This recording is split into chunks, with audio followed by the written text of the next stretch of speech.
Hello and welcome to One India. You are watching World News. I am Pankaj Mishra. As we speak, the Middle East stands at a dangerous crossroads, from growing military coordination between China and Iran to rising tensions between Tehran, Washington, and Tel Aviv. The geopolitical temperature is indeed climbing, and the consequences could be global. We begin with signs of deepening strategic cooperation between China and Iran. The timing is all what matters. New intelligence indicators suggest increased military coordination between Beijing and Tehran. An Iranian Boeing 747 cargo aircraft is currently headed towards China, even as the number of cargo flights between the two countries has risen in the recent weeks, raising questions about possible weapons transfer. Social media reports suggest these flights could be tied to weapons procurement missions. Among the systems frequently mentioned are HQ-9B long-range surface-to-air missile systems, advanced long-range radar platforms, LY-1 air defense systems. Let's go straight into this report. A massive Iranian-operated Boeing 747 cargo jet lifts off from Tehran. Its destination, China. It's the fourth such flight this month. Its transponder reportedly goes dark over parts of Central Asia. And now analysts are asking a serious question. Is Iran sending weapons to China, or is China quietly arming Iran? Let's unpack what's really happening. Flight tracking data circulating online shows a heavy-lift Boeing 747 departing Tehran and heading east toward China. These aircraft are often associated with sanctioned Iranian carriers like Mahan Air and Saha Airlines, companies previously accused by Western governments of transporting military-related cargo. Now here's where things get interesting.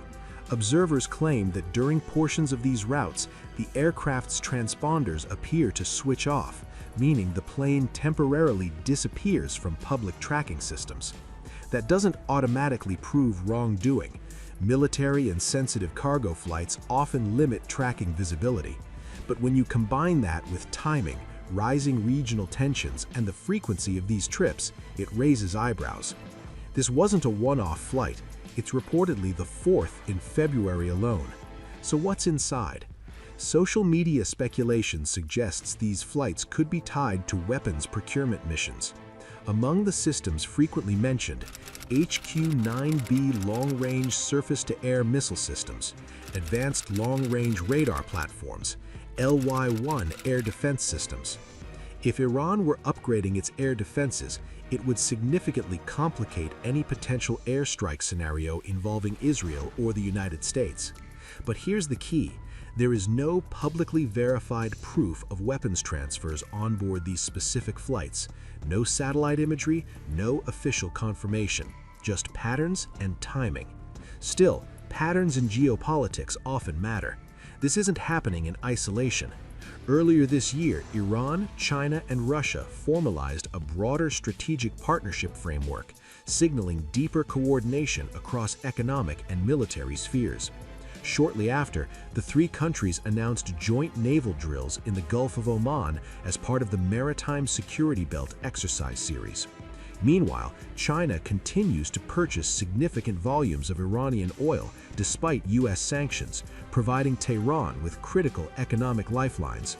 Some analysts believe this evolving relationship resembles a quiet barter system: energy for technology, oil for military modernization, sanctions resistance for strategic alignment.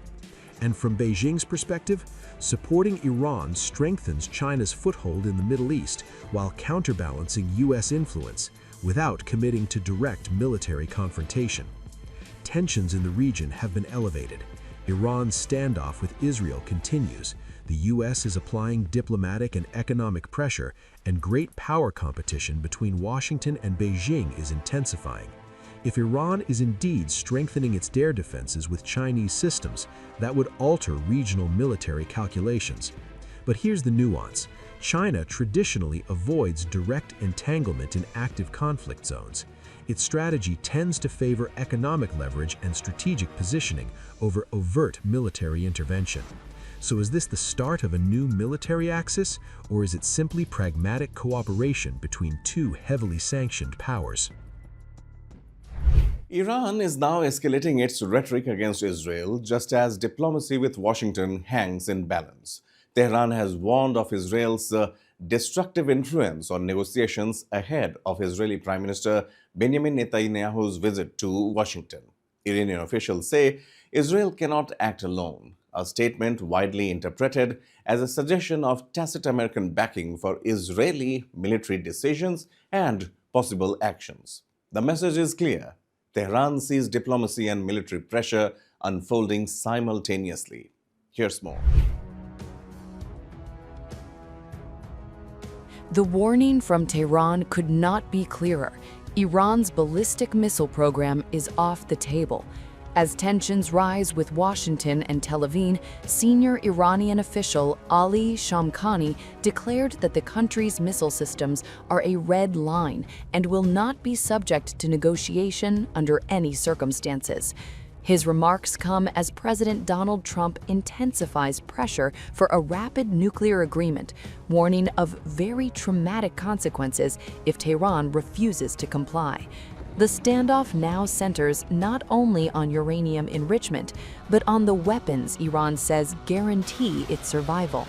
Ali Shamkhani, recently appointed secretary of Iran's newly formed Defense Council and a top political advisor to the supreme leader, made it clear that Iran's military readiness is at a high level. He cautioned that any miscalculation by the United States or Israel would come at a heavy cost. The language signals that Tehran is preparing for worst-case scenarios and is willing to respond decisively. Shamkhani also asserted that Israel cannot act alone without direct U.S. support, implying that any strike on Iranian territory would implicate Washington directly. Tehran's message is blunt: aggression will be met with force. Iranian officials say their response would be strong, immediate, and decisive.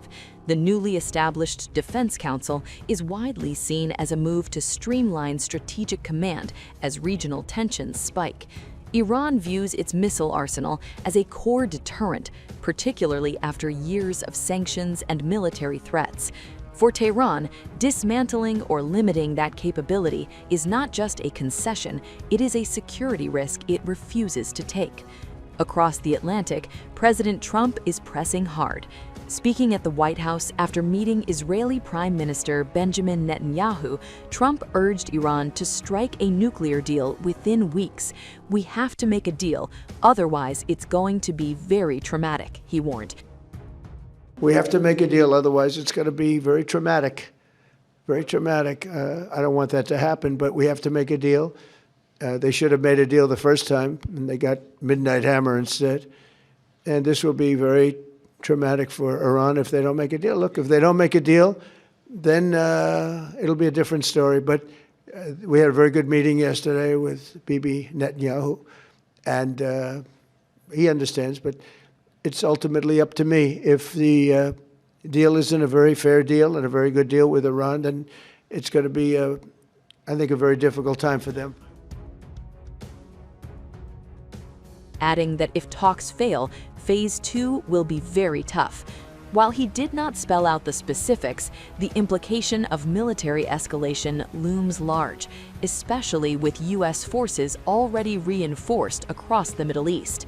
Netanyahu has been pushing Washington to include Iran's ballistic missile arsenal in any agreement, a demand Tehran flatly rejects. Since the U.S. withdrawal from the 2015 nuclear deal, tensions have simmered over enrichment levels and regional influence. Now, with diplomatic deadlines narrowing and rhetoric intensifying, the fault line is widening. Iran says its missiles are non-negotiable. Trump says failure to compromise will bring consequences. Between those positions lies a fragile diplomatic window and the risk that the next move could shift the region from negotiation to confrontation.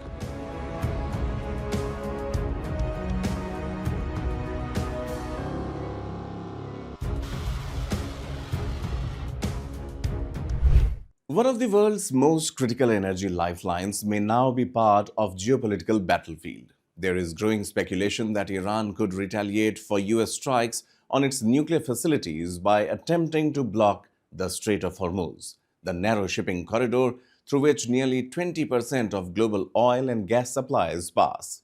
Any disruption here would send shockwaves across the global economy, pushing oil prices higher and affecting major importers including India, China, and Japan. Energy security, once again, is inseparable from military strategy in the Gulf. This report explains the stakes. Amid tensions, a stunning warning is emerging from Tehran. If war breaks out with the United States, the Strait of Hormuz will be shut. Iran's Strategic Council on Foreign Relations says any military confrontation would endanger global energy security and choke off one of the world's most critical oil arteries. Jalal Dehghani Firuzabadi declared that if conflict erupts, the strait will close, sending shockwaves through global markets overnight. Nearly a fifth of the world's oil passes through those narrow waters. A blockade would not just target Washington, it would rattle economies from Asia to Europe. Tehran went further, arguing that China would be the first country harmed by a shutdown of Hormuz. Beijing imports more than 80% of Iran's shipped crude, and last year averaged over 1.3 million barrels per day from the sanctioned OPEC producer. Officials in Tehran say this interdependence makes China fundamentally opposed to any war because energy disruption would strike Beijing before anyone else. The comments come as President Donald Trump escalates pressure. After meeting Israeli Prime Minister Benjamin Netanyahu at the White House, Trump warned Iran that failure to reach a nuclear agreement would bring very traumatic consequences. He said he hopes for a deal within a month, but if talks fail, Phase 2 will be very tough. Trump is reportedly considering deploying a second aircraft carrier strike group to the Middle East, adding to the USS Abraham Lincoln already operating near Iranian waters. The message? Diplomacy remains open, but the military option is ready. Netanyahu, however, remains skeptical. The Israeli leader is pressing Washington to demand not just limits on uranium enrichment, but also strict curbs on Iran's ballistic missile arsenal. Tehran has repeatedly called its missile program non-negotiable.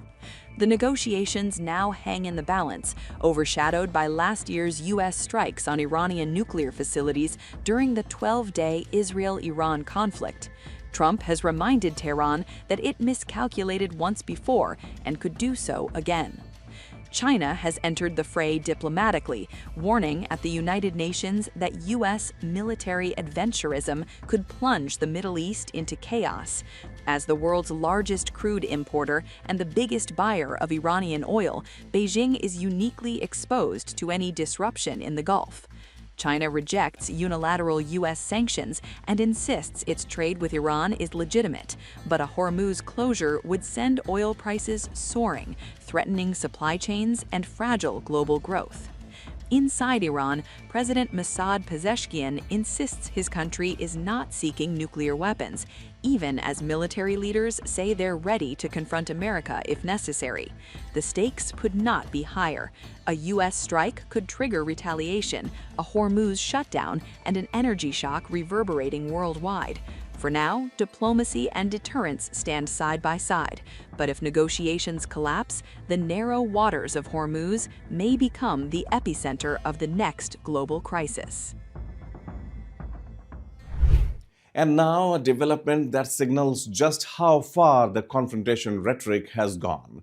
On February 12th, Iran's state-run Ofog TV aired what it called a hit list of 7 senior Israeli officials, placing Prime Minister Benjamin Netanyahu at the top.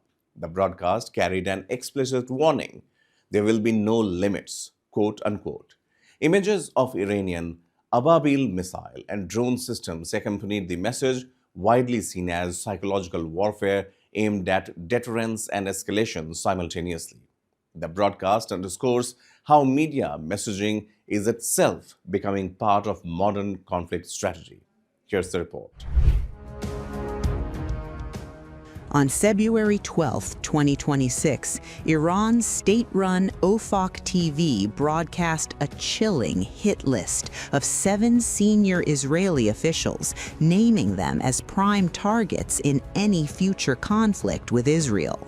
The segment explicitly put Prime Minister Benjamin Netanyahu at the top, warning there will be no limits.